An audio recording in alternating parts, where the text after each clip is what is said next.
आज हम एक पक्षी और एक राजकुमार की कहानी सुनाने जा रहे हैं।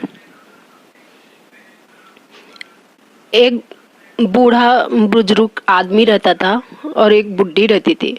उनके कोई संतान नहीं थे। दोनों बुढ़ापा में आ गए थे और सोच रहे थे कि भगवान शायद मुझे कोई एक सहारा मिल जाए, पर उसे ऐसा कोई भी व्यक्ति नहीं मिला जिसे वो अपना बेटा कह सके या अपना बना सके। एक दिन वो बुढ़ा बोलता है बुढ़ी से कि मैं जंगल जा रहा हूँ, देखता हूँ शायद कोई मुझे मिल जाए तो तुम्हारा मन रम जाएगा, कुछ ऐसा लेकर आता हूँ तो तुम्हारे बूढ़े का सहारा हो जाएगा। तो बुढ़ी बोलती है कि तुम रोज रोज मुझे यही तसल्ली देते आए हो, आज तक एक न तो लड़की मिली, न तो एक बेटा मिला, न तो कोई जानवर, न तो कोई पक्षी, मेरे सहारे के लिए कोई भी नहीं मिला, और हर बार तुम ऐसे बोल के वापस आ जाते हो। तो बोला नहीं, इस बार तुम मुझे नाश्ते के लिए बढ़िया अच्छा लड्डू या पूड़ी कुछ बना दो रास्ते के लिए, और मैं जाता हूँ कहीं मैं कहीं से कुछ मैं कुछ तुझे लेकर आऊंगा। ऐसा वो कहकर बुढ़ा घर से निकल जाता है। तो एक बन लगता है, दो बन लगता है, तीसरे मन में खूब घना जंगल रहता है और जंगल में बैठ के सोचने लगता है क्या करूं भगवान, किसको सहारा बनाऊं बुढ़ापे का। ऐसा सोच के बैठ जाता है थक के और नाश्ता छोड़ के खाने लगता है। इतने में बहुत सारे पक्षी नजर आते हैं। बहुत सारे पक्षी में वो डोंकी दिखती है, एक चरेरू का नाम रहता है।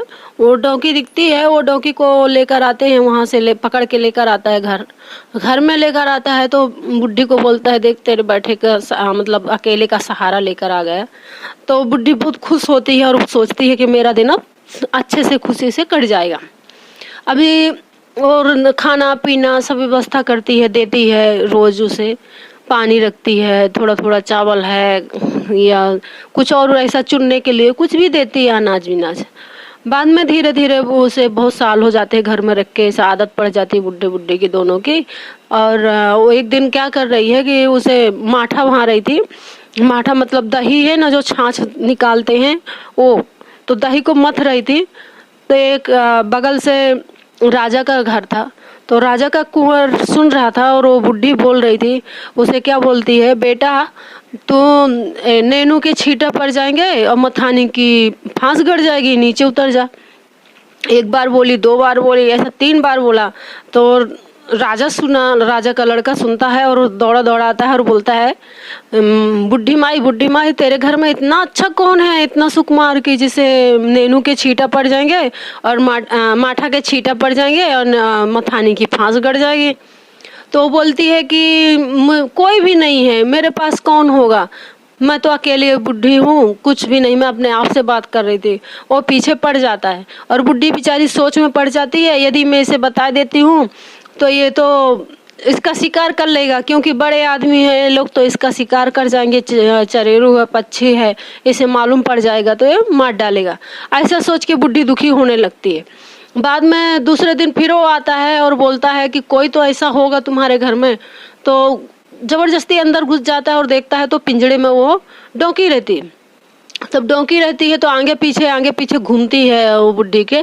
तो वो बोलता है कि ऐसा कर कि मुझे ये डोंकी दे दे।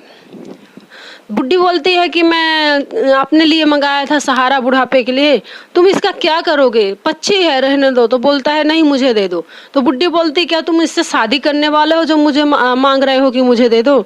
तो वो बोलता है कि हाँ। तो बोलती है नहीं, मैं कैसे विश्वास करूं, तुम इसे मार के खा जाओगे तो मैं बेचारी रोती रह जाए, ये फड़फड़ाती रह जाएगी और मैं रोती रह जाऊंगी। तो बोलता है कि नहीं मुझे शादी करना है। ऐसा हट करके और घर में गया और बिस्तर में लेट गया। तो उसके पिताजी पूछते हैं कि क्या हुआ बेटा, क्यों लेट गए, क्या है तुमको, क्या चाहिए, ऐसा बोल के पूछा कि तुमको क्या चाहिए।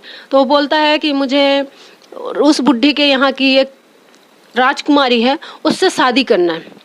राजा भी अचरज में पड़ जाता है कि वो बुढ़ी के यहाँ राजकुमारी कहाँ है, उसे तो कोई संतान ही नहीं हुई।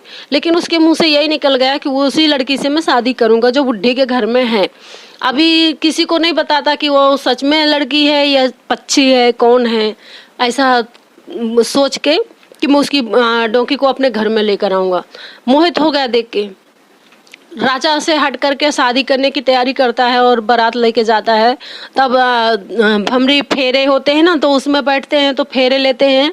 फेरे वक्त में क्या बोलता है कि भाई लड़की को कोई नहीं देखेगा, केवल मैं देखूंगा, ऐसा वो लड़का बोलता है जिसके साथ शादी होती है। और पिंजरा रख के लाल कपड़े में ढक के उसके साथ फेरे ले लेता है। फेरे के बाद जब वो घर आता है तो विदाई करता है, धूमधाम से विदाई होती है।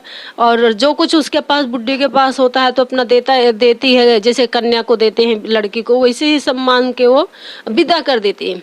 दुखी भी होती है कि ले आए थे मेरे लिए और लेके गया राजकुमार, ऐसा सोचती है। पर ये भी दुखी होती है कि हो सकता है शायद इसने वचन दिया है तो निभाएगा, मारेगा नहीं इसे, ऐसा। बाद में घर में लेकर आता है, कुछ दिन व्यतीत होते हैं, अब सब लोग जुड़ते हैं तो बोलते हैं दुल्हन देखने का रिवाज होता है। तो वो क्या बोलता है, मैं अभी नहीं दिखाऊंगा, जब समय आएगा तब दिखाऊंगा, ऐसा कह देता है। कोई भी बोलता है अपनी दुल्हन को दिखा, तो बोल देते हैं नहीं अभी समय नहीं आया, जब समय आएगा तब दिखाऊंगा। माँ भी बोली, उसे भी यही बोल दिया।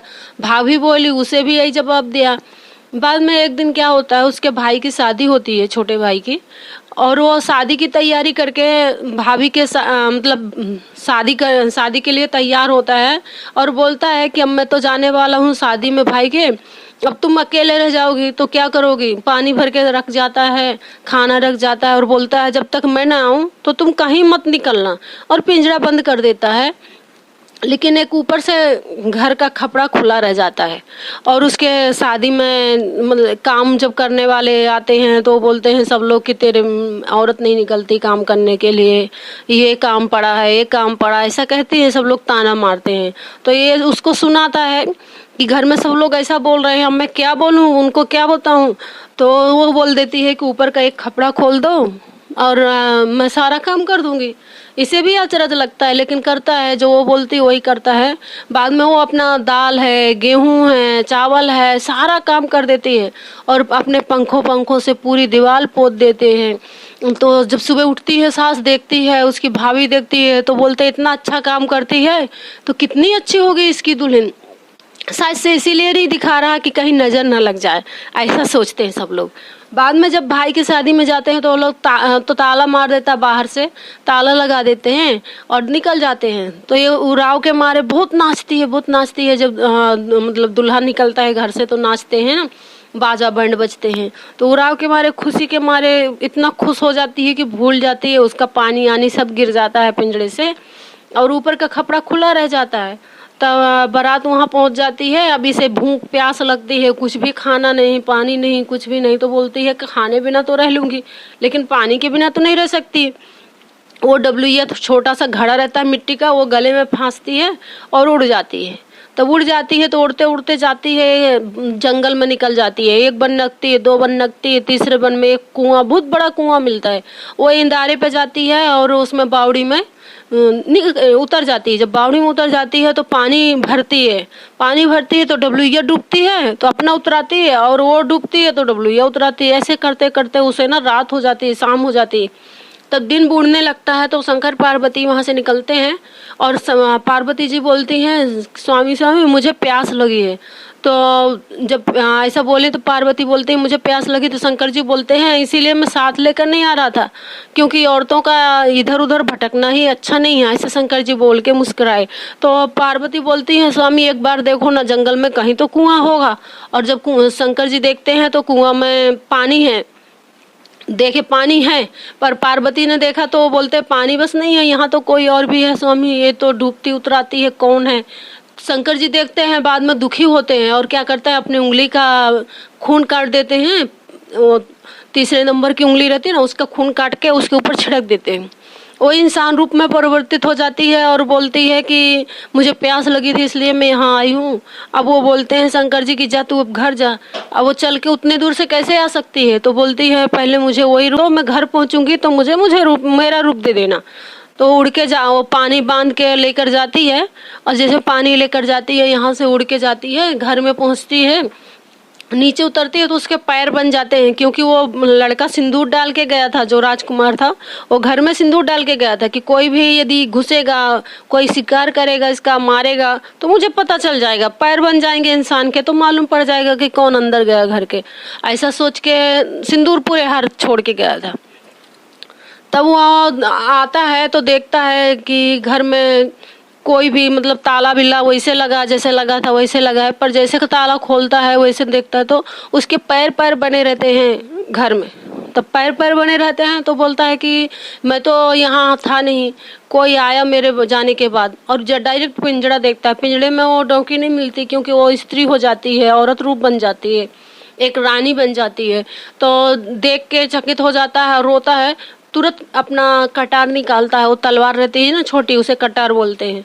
वो निकालता है और अपने मार के आत्महत्या करने चाहता है, क्योंकि वो वचन दिया था ना उसके माँ को, वो बुढ़ी को, कि मैं कभी भी इसे दुख तकलीफ नहीं दूंगा, इसीलिए आत्महत्या करना चाहता है।